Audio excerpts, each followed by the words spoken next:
30 ఏళ్ల తర్వాత పులివెందులో జడ్పీటీసీ ఎన్నికలు జరుగుతున్నాయి. ఈసారి మనం నెగ్గేలా కనబడుతుంది. మనం ఎందుకు గెలుస్తాం? మనం ఏమైనా మంచి పనులు చేసామా? మర్డర్లు చేసుకుంటూ వెళ్ళాం. మనోళ్ళని చూడకుండా తెగ పీకలు నరుక్కుంటూ వెళ్ళాం. ఇంకెక్కడా గెలిచేది?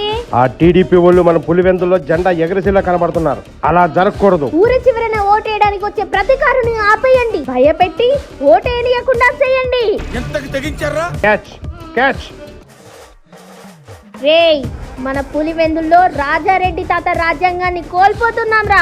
మళ్ళీ మన తాత రాజారెడ్డి రాజ్యాంగాన్ని తీసుకురావాలరా. వెళ్ళండి. చూపిస్తామన్నా. ఒక్కడితో కూడా ఓటేయనీయం.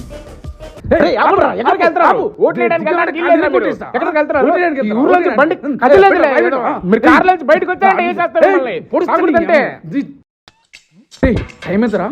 4:30 అయింది. ఓటింగ్ టైం అయిపోయిందిగా. అయిపోయింది. వదిలేయచ్చు. వెళ్ళిపో. వెళ్ళండ్రా వెళ్ళు.